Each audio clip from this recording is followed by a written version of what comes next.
खंडणी प्रकरणात प्रशांत डिक्कर यांना 2 दिवसांची पोलीस कोठडी। शासकीय मोबदला मिळवून देण्यासाठी डिक्कर यांनी 5 लाख रुपये खंडणी मागितल्याचा आरोप।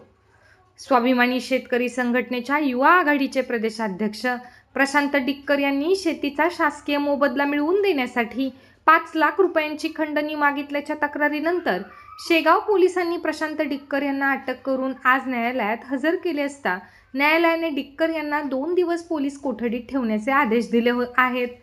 बुलढाणा जिल्ह्यातील सर्वात मोठा प्रकल्प असलेल्या जिगाव या महत्त्वाकांक्षी प्रकल्पात गावठाण क्षेत्राकरिता शासनाने शेतकऱ्यांच्या शेती ताब्यात घेतलेल्या असून त्या शासनाकडून शेतकऱ्यांना मोबदला दिला जात आहे। मात्र हा मोबदला प्रति हेक्टर 40 लाख रुपये मिळवून देतो असे आमिष दाखवून शेतकऱ्यांकडून लाखो रुपये उकळल्याचा आरोप करीत आणखीन पैशासाठी प्रशांत डिक्कर हे त्रास देत असल्याचा आरोप करत शेतकऱ्यांनी काल शेगाव येथे पार पडलेल्या शेतकरी व अधिकाऱ्यांच्या बैठकीमधून प्रशांत डिक्कर यांना शेतकऱ्यांनी लोटपोट करीत हाकलून लावण्याचा प्रकार समोर आलेला होता। त्यानंतर पोलिसांनी घटनास्थळी पोहोचून प्रशांत डिक्कर यांना ताब्यात घेतले होते। दरम्यान शेतकऱ्यांच्या वतीने संग्रामपूर तालुक्यातील हिंगणा कवठळ या गावच्या सरपंचा पुष्पा संदीप मोरखडे यांनी प्रशांत डिक्कर यांच्या विरोधात शेगाव शहर पोलीस स्टेशनला रितसर तक्रार नोंदविल्यानंतर पोलिसांनी त्यांच्या विरुद्ध खंडणीसह विविध कलमान्वये गुन्हे दाखल केलेले आहेत। दरम्यान आज पोलिसांनी डिक्कर यांना न्यायालयात हजर केले असता न्यायालयाने दोन्ही बाजूंचा युक्तिवाद ऐकून डिक्कर यांना 2 दिवस पोलीस कोठडीत ठेवण्याचे आदेश दिले आहेत। शेतकरी नेते प्रशांत डिक्कर हे शेतकऱ्यांनाच ब्लॅकमेल करून त्यांच्याकडून पैसे उकळण्याचा प्रकार करीत आहेत। आम्ही सर्वत्र झालेलं असून आज पोलिसात तक्रार नोंदविली। आमची एवढीच मागणी आहे की डिक्करांनी आम्हाला मिळत असलेल्या आर्थिक मोबदल्यात ढवळाढवळ करू नये अशी मागणी शेतकऱ्यांनी केली आहे।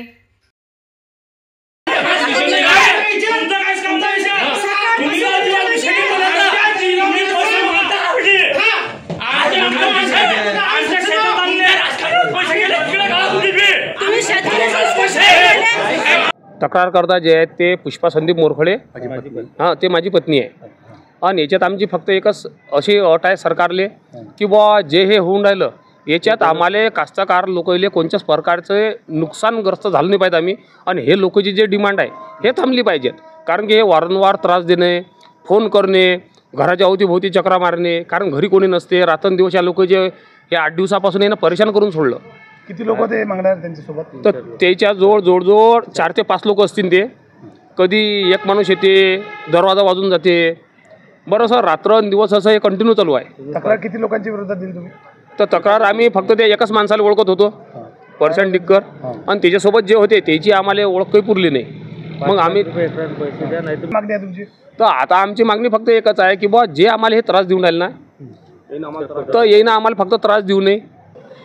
आम्ही ना आमची शेती जी आहे ना ती इटखेडसाठी दिलेली आहे, नवीन गावठाणसाठी। तर मग हे प्रशांत डिक्कर साहेब 15-8 दिवसाच्या आधी आले होते आमच्याकडे। ते म्हणत की आम्हाला तुम्ही पैसे द्या 5 लाख रुपये। मग आम्ही सर्व शेतकऱ्यांनी आम्ही त्याला 5 लाख रुपये दिले। ते म्हणत की आम्ही तुम्हाला 40 लाख रुपयानं तुमचं मोबदला देतो, जमिनीचा मोबदला देतो। तर आम्ही म्हटलं बरं बा। मग ते आज ते संग्रामपूर वरड बकालून पातुर्डा फाटा इकडे आले। आज 8 वाजतापासून आम्ही 12 वाजे ते लोक 200 शेतकरी होते। आम्ही सांगितलं की बुवा तुम्ही जाऊ नका प्रकल्पात। मग आज ते ना वेगळी डिमांड केली 5 लाख रुपये द्या म्हणून। हां तर बा आज रोजी शेगाव शहर पोलीस स्टेशनच्या हद्दीमध्ये